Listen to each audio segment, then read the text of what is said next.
3 months ago, during my exam season, I still allow myself to my usual 15 to 30 minutes phone break before sleep.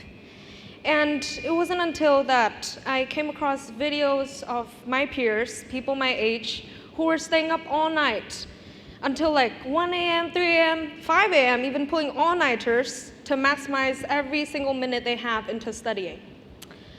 And I hate them.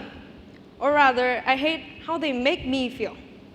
Because guilt hits me so hard that after those videos, I've been asking myself questions like, have I done enough? Should I be doing more? Should I even have these break times, spontaneous break times, while my peers are studying so hard? And after I have that mindset set on me, it wasn't just the workload that starts to become so much more exhausting, but carrying that mindset is already so exhausted.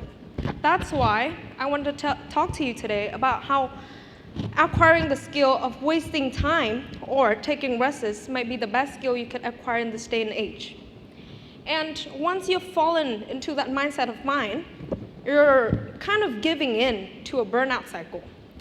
And the burnout cycle, to me, go through 4 stages. The first stage is toxic productivity. It starts with very good intentions, like being on schedules, making time boxes, using like tools to help you focus and be on time. But when that starts to become an obsession and you start to feel guilty about taking breaks that are outside of that schedule, that's when it becomes a problem. And this is where the all or nothing mindset comes in. You only start to see things in 2 extremes. You start to see failure or perfection, good or bad, doing something, productivity or laziness.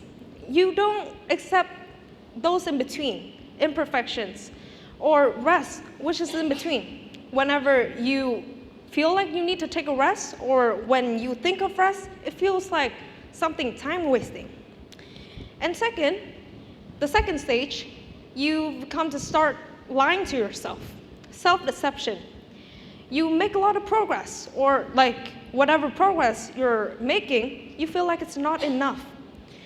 Because this mirrors what is called the imposter syndrome.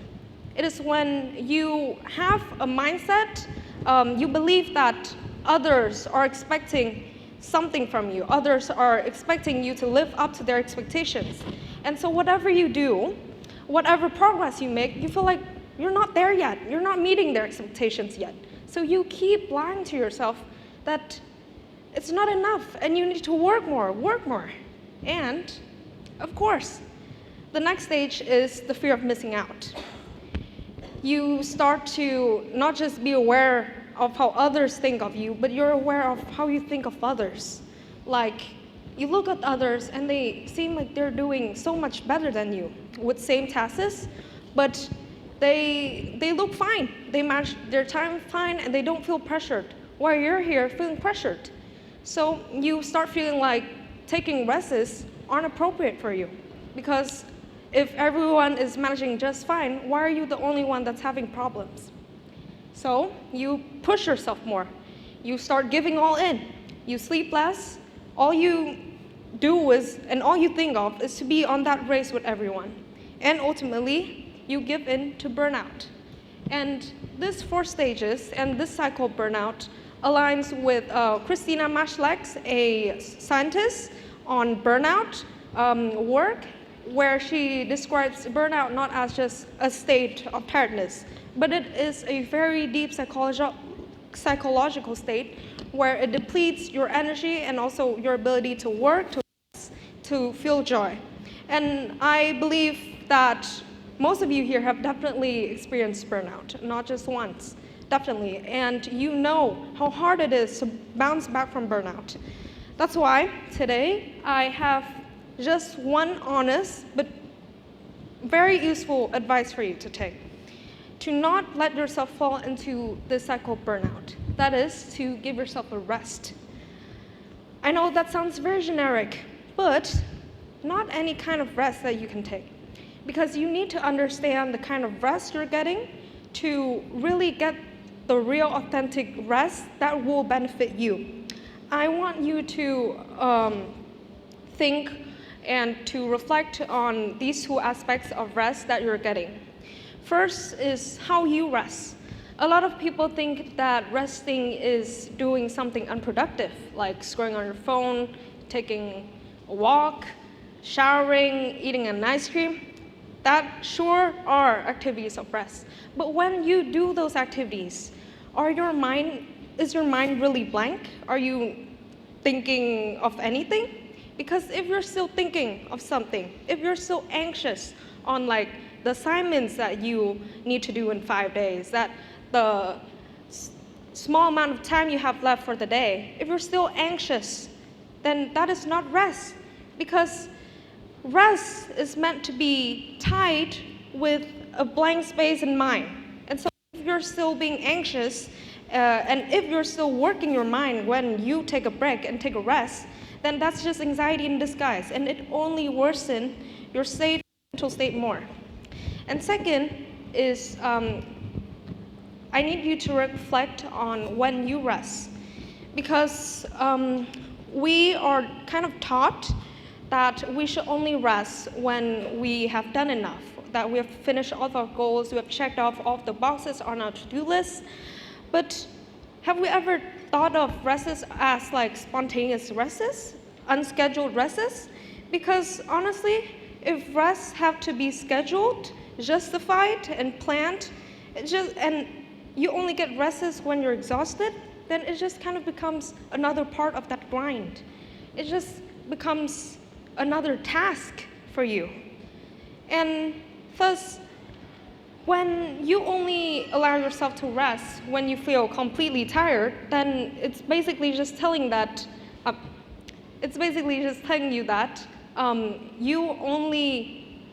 you're only producing at self-deficit, and that is mirroring what you think of yourself. Is that you only think of yourself as worthy when you're producing something. You're connecting self-worth to productivity. So rest will not work if you keep connecting anxiety to it. If you keep connecting your self-worth to productivity, rest will not work. Do you guys know the term couch potato? Does anyone know about this term? Raise your hand if you have heard about this funny couch potato term. Okay, a few people. So if looking at this picture, you can see a potato lying on a couch. So it's kind of a satire joke, satire reference of the people who just lie on the couch and just sinking in the couch to watch television. So it's kind of implying that they're just lazy. And there's this research from Self magazine that shows that people who call themselves couch potatoes actually experience so much more stress and feel so stressed out after rest than people that just rest and think of nothing. So that really mirrors my point again about how if you still think during rest, if you still have anxiety during rest, and you still believe that productivity is linked to your self-worth, then you will not experience real rest, because guilt kills out the real benefits of rest. So, guilt kills recovery, and rest doesn't work when you're still ashamed of it.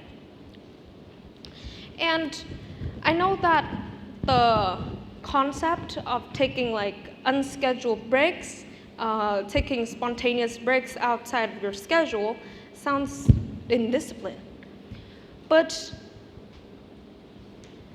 here's the idea. I'm not saying that we should throw out structure completely. I'm not saying that we should never stick to the schedule.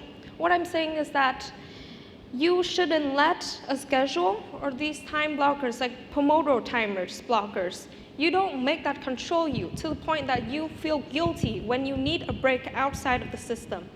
Because if you want a spontaneous break and you still feel guilty about it due to this system, then it's basically just still burning you out, and you're still in that burning out cycle.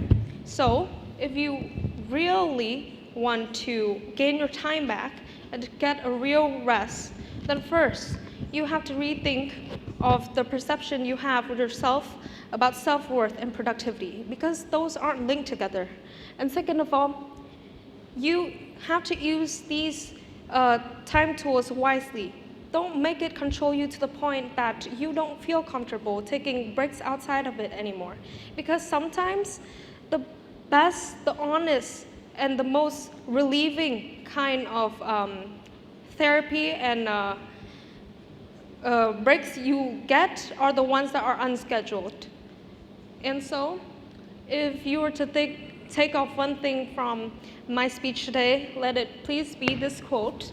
Instead of you measuring your success by how relentless you grind, please measure it by how long you can maintain without burning out.